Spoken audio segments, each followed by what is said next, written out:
mais vraiment une des choses les plus importantes, vraiment hyper important, c'est... Et salut l'ami, j'espère que tu vas bien. T'as envie de savoir comment on bien rentrer immobilier, et surtout aujourd'hui en 2022, et si c'est toujours possible? Eh ben, c'est ce que je vais essayer de t'expliquer au travers de cette vidéo. Alors pour ceux qui ne me connaissent pas, donc je m'appelle Jérémy, j'ai 35 ans, je suis en association et je fais de l'investissement locatif depuis plusieurs années, depuis 2016 exactement. Je fais aussi de l'investissement boursier et actuellement, donc on a une vingtaine de lots en association, que ce soit appartement ou commerce. Contrairement à pas mal de youtubeurs que tu pourras retrouver sur la toile et sur YouTube, eh ben, je suis pas encore rentier, mais je suis en passe de le devenir puisque la prochaine signature d'un bien m'offrira cette liberté que j'attends depuis maintenant plusieurs années. Alors, par où on commence? Déjà, il faut savoir que oui, c'est toujours possible de devenir rentier immobilier. Alors ici, je suis pas là pour te raconter du bullshit, je suis pas là pour te baratiner. Ça va être compliqué, ça va pas être facile, mais c'est pas impossible. Ça va être compliqué, ça va te demander pas mal de boulot. Maintenant, ce qui est sûr, c'est que c'est pas du tout impossible. Des biens immobiliers rentables, il y en a. Il n'y en a pas forcément beaucoup, mais il y en a.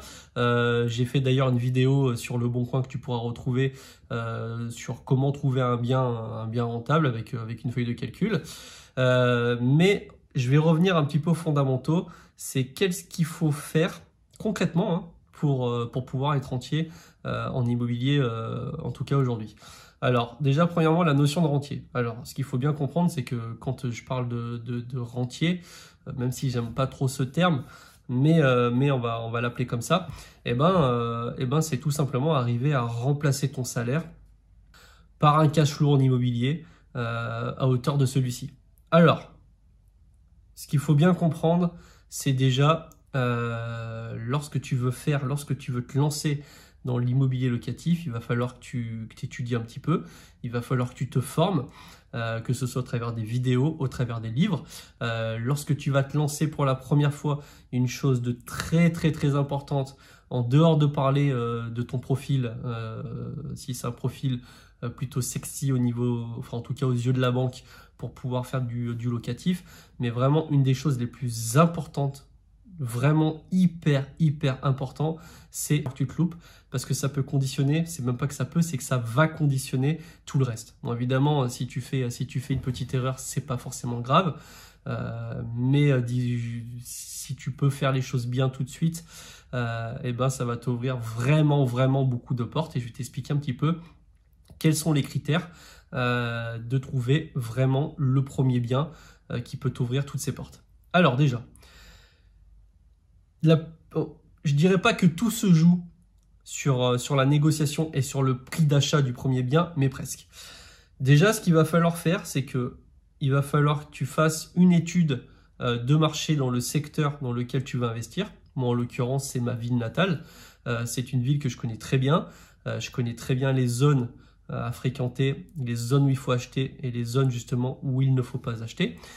Donc ça, c'est important. Deuxièmement, savoir un petit peu combien il y a une mouche qui me tourne autour, j'ai envie de la déboîter, frérot. Il va falloir que tu saches, t'as vu, j'arrive même plus à parler. Il va falloir que tu saches quel est le prix moyen locatif sur ton secteur, par exemple. Putain!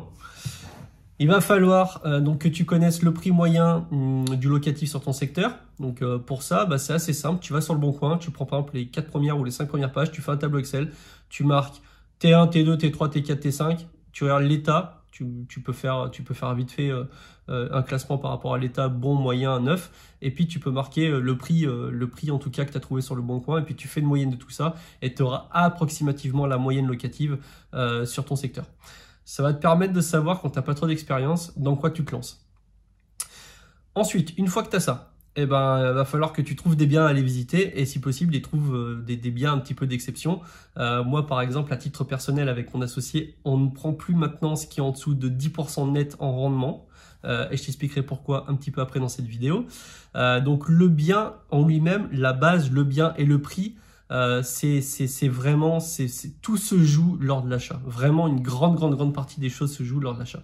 Donc, moi, ce que je te conseille déjà, c'est trouver un bien dans une bonne zone. dans une zone où c'est pas mal famé, c'est pas mal fréquenté, une zone que t'aimes, où t'aimes aller, quoi. Je veux dire, tu vas pas, si t'aimes pas aller dans la cité craignos du coin, tu vas pas aller acheter un appartement là-bas. Par contre, s'il y a un endroit où t'aimes bien te promener, je sais pas, il y a de la verdure, enfin bref, une zone que t'aimes bien, et bah déjà, ça sera un vrai plus. Ensuite, il y a le bien en question.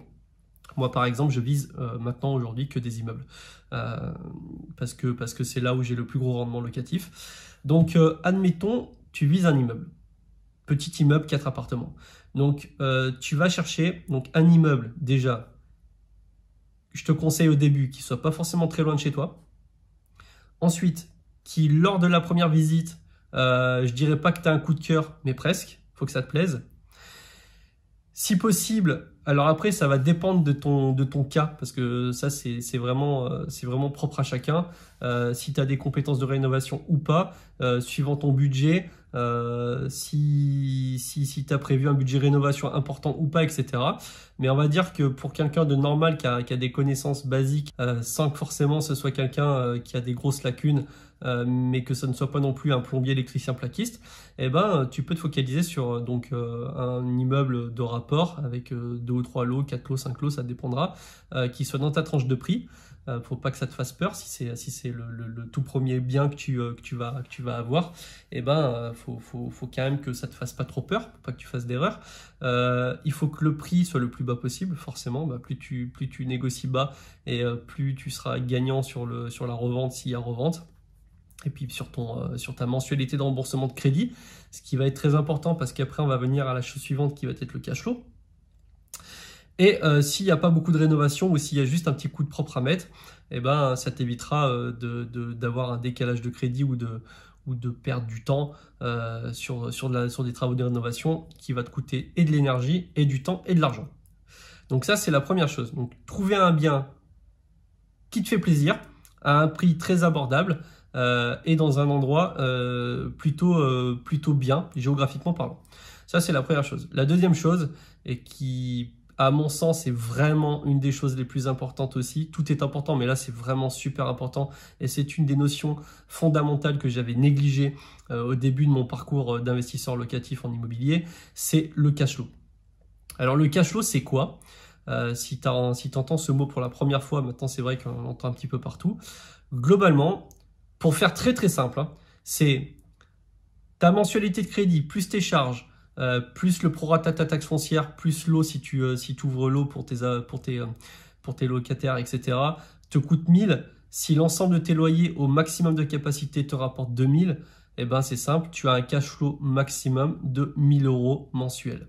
Et c'est ce qui va rester dans ta poche, donc avant impôt. Alors après, ça peut être aussi après impôt si tu t'amuses à faire du location meublée non professionnelle dès le départ, ce qui va te donner beaucoup d'avantages fiscaux. Mais globalement, le cash flow, c'est ça, c'est combien, après avoir encaissé tous tes loyers et après avoir payé toutes tes charges et tes mensualités et l'assurance, etc., combien il va te rester?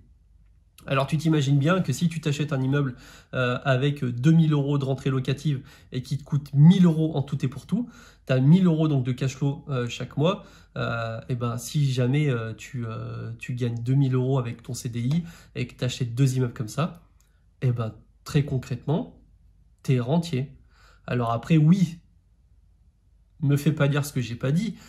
Si demain, tu as des vacances locatives et que tu as 2 ou 3 locataires qui viennent déménager en même temps, qui résilient leur bail en même temps, et ben forcément, tu vas avoir un gap entre ce que tu peux avoir au maximum et ce que tu auras ce mois-ci.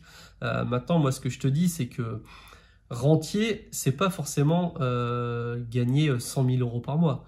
Tu peux être rentier à partir du moment où tu dégages un cash flow égal, en tout cas au minima égal à tes dépenses. C'est aussi simple que ça. Alors après, moi, bien évidemment, là, je te cache pas que si je devais tout arrêter maintenant tout de suite, je pense que ça pourrait le faire, à peut-être une centaine d'euros près. Maintenant, je vais pas te cacher que travaillant à côté, ayant de la bourse et du locatif, à côté avec du cash flow important, eh ben, je suis dans une situation financière qui est beaucoup plus safe pour moi et je me sens beaucoup plus en sécurité maintenant que si je décidais de quitter mon CDI. C'est pour ça que je le fais pas, c'est pour ça que je le garde, et c'est pour ça que je le garde pour pouvoir acheter un prochain bien, sachant que maintenant avec l'expérience, tu es un petit peu plus exigeant, pardon. Et du coup, je vise un cash flow important qui me permettra de quitter mon CDI sans avoir à aucun moment cette sensation de suffocation financière. Ça, c'est vraiment ce que je recherche. D'autant plus qu'ensuite, à côté, bon, ça n'a rien à voir, mais je fais aussi de l'investissement en parallèle, que ce soit boursier ou autre, et j'ai pas envie de me couper cette source de financement qui, que je sais à long terme me rapportera pas mal d'argent. Vraiment, quand tu vas te lancer dans l'immobilier locatif, il faut vraiment que tu fasses gaffe donc au premier bien. Après, une chose bizarre, c'est que c'est pas forcément bizarre, mais quand on se lance, on a tendance à vouloir acheter un petit appartement. Le truc, c'est que petit appartement égale plus les surfaces sont petites et plus le prorata et disons que le cash flow diminue. Sauf si tu fais du Airbnb ou de la location courte durée, où là tu peux arriver à avoir un cash flow un peu plus important, mais c'est au détriment du temps, parce que ça va te demander, si tu prends pas quelqu'un, d'aller faire des changements de draps, du ménage, des lessives, etc. D'aller sans arrêt remettre des clés, donc ça peut être assez dérangeant. Il faut pas que ça te dégoûte. C'est important, hein. Il faut pas que ça te dégoûte, faut pas que quand tu te lances au bout de 6 mois, tu sois dégoûté de l'investissement locatif. Si tu t'amuses à sprinter dès le départ, tu vas t'essouffler très très vite, ça va te gonfler et finalement tu vas aller à l'encontre de ce que tu veux vraiment. Donc ça c'est pas conseillé.